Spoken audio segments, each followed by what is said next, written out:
इस वीडियो में हम जानेंगे टाइप कास्टिंग के बारे में। टाइप कास्टिंग क्या होता है कि जैसे कई बार हमें स्ट्रिंग को इंटीजर में कन्वर्ट करना पड़ता है, कई बार फ्लोट को इंटीजर में कन्वर्ट करना पड़ता है, इंटीजर को फ्लोट में कन्वर्ट करना पड़ता है। ऐसी रिक्वायरमेंट्स आती है प्रोग्रामिंग के दौरान। तो कैसे हम लोग टाइप कास्टिंग करते हैं, साथ ही जो है हम जानेंगे कुछ न्यू डेटा टाइप्स के बारे में, जैसे लिस्ट, टपल, सेट, डिक्शनरी। ये जो है कुछ नए डेटा टाइप्स हैं जो पाइथन में ऐड किए गए हैं। तो पहले हम लोग टाइप कास्टिंग को हम लोग प्रोग्राम बना करके जो है चेक करते हैं कि प्रोग्राम में किस प्रकार से करें। तो इसके लिए मैंने सिंपल एक वेरिएबल ले लिया है एक्स नाम का, और इसमें इसका जो वैल्यू है मैं रन टाइम पे ना इनपुट करवा रहा हूँ। और इनपुट करवाने के लिए मैं चाहता हूँ यूजर से जो है ये वैल्यू इनपुट हो जाए। यूजर से जो वैल्यू इनपुट होगा, ये हम मान के चल रहे हैं कि इंटीजर वैल्यू इनपुट करेगा यूजर जो है। और सिस्टम क्या करता है, कोई भी वैल्यू आएगा सिस्टम समझता है कि स्ट्रिंग जो है वैल्यू इनपुट हो रहा है। तो हमें जो है एक्सप्लिसिटली कंप्यूटर को बताना पड़ता है, सिस्टम को बताना पड़ता है कि नहीं, ये जो है एक्स इज नॉट स्ट्रिंग, ये एक्स जो है इंटीजर है। तो उसके लिए जो है हम कैसे इसको यूज करेंगे वो देखिए। तो हमें यहाँ पे ना सिंपल क्या करना होगा कि ये जो x आ रहा है उसको कंपैरिजन करने से पहले हम कन्वर्ट कर लेंगे इंटीजर फॉर्मेट में, जिससे कंप्यूटर जो है उसको समझ लेगा कि हाँ, ये अब इंटीजर जो है दिया गया है इनपुट में। और फिर जो है उसको कंपेयर करेंगे। तो रन करके हम इसको देखते हैं।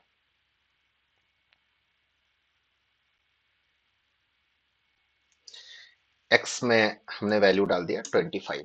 अब आ गया yes, x is greater than 5। हमारा प्रोग्राम था कि अगर 5 से ज्यादा है x तो फिर वो बताएगा यस, x इज ग्रेटर। तो ये हमने जो है टाइप कास्टिंग का एक एग्जांपल देख लिया कि जहाँ पे एक प्रकार से जो है हम लोग मतलब सिस्टम एज्यूम करके चल रहा था कि स्ट्रिंग जो है हम डेटा देंगे, लेकिन हमने यहाँ पे इसको इनपुट करवा लिया इंटीजर में। अब हम इसको ऐसे भी करवा सकते हैं। ये जो मैंने यहाँ पे इनपुट लिखा है इंट जो है, इसको मैं यहीं पे ना लिख करके मैं इसको ऐसे भी लिख सकता हूँ। यहाँ पे भी मैं इसको इंट डायरेक्टली लिख सकता हूँ कि जो भी वैल्यू आएगा उसको पहले से ही जो है इनपुट इंट में कन्वर्ट कर लेगा। इस टाइप से भी जो है मैं इसको लिखने को लिख सकता हूँ। करेंगे जो नया डेटा टाइप्स एडिशंस हुआ है, जैसे लिस्ट। तो लिस्ट अगर आप मान लीजिए पुराने प्रोग्रामिंग लैंग्वेज से फैमिलियर हैं, तो लिस्ट एक अरे की तरह ही होता है। अगर आप पुराने प्रोग्रामिंग लैंग्वेज से फैमिलियर नहीं है तो कोई दिक्कत नहीं है। इसको आप एक सिंपल ऐसा मान करके चलिए कि जो डेटा टाइप है लिस्ट, इसके अंदर एक वेरिएबल के अंदर जो है हम मल्टीपल स्ट्रिंग्स को या मल्टीपल वैल्यूज को जो है हम स्टोर कर सकते हैं। एक ये लिस्ट जो है ना एक कलेक्शन होता है। और ये इसका नेचर क्या होता है, नेचर हमको जो है खासकर समझना है, क्योंकि चार टाइप का डेटा टाइप है ये। और चारों में ना थोड़ा बहुत ही अंतर है, क्योंकि बेसिक जो है क्या है कि सभी में आप मल्टीपल वैल्यूज को स्टोर कर सकते हैं। लेकिन लिस्ट यूनिक क्यों है, क्योंकि ये जो है ऑर्डर्ड है, मतलब एक क्रम में है। 1 2 3 4 जीरो स्टार्ट होता है, इंडेक्स जो है जीरो, मतलब जो पहला जैसे एप्पल है तो उसका इंडेक्सिंग जीरो होगा, बनाना है तो उसका इंडेक्सिंग वन होगा, चेरी है तो उसका इंडेक्सिंग टू होगा। तो एक ऑर्डर्ड फॉर्म में है।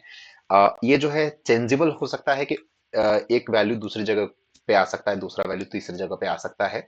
और ये जो है डुप्लीकेट वैल्यूज भी अलाउ करता है। सपोज आपको यहाँ पे चाहिए कि एक और हम मतलब लिस्ट में एक और वैल्यू ऐड कर लें एप्पल नाम से, तो ये अलाउ कर देगा, ये डुप्लीकेट वैल्यू भी अलाउ कर देता है। दूसरा टपल, टपल को हम कैसे डिनोट करते हैं ये भी देख लीजिए। यहाँ पे ये बिग ब्रैकेट का यूज कर रहे हैं, यहाँ पे स्मॉल ब्रैकेट का हम यूज कर रहे हैं। टपल भी जो है कलेक्शन होता है, ये अगेन ऑर्डर्ड होता है, मतलब 1 2 3 4 सीक्वेंसिंग होता है।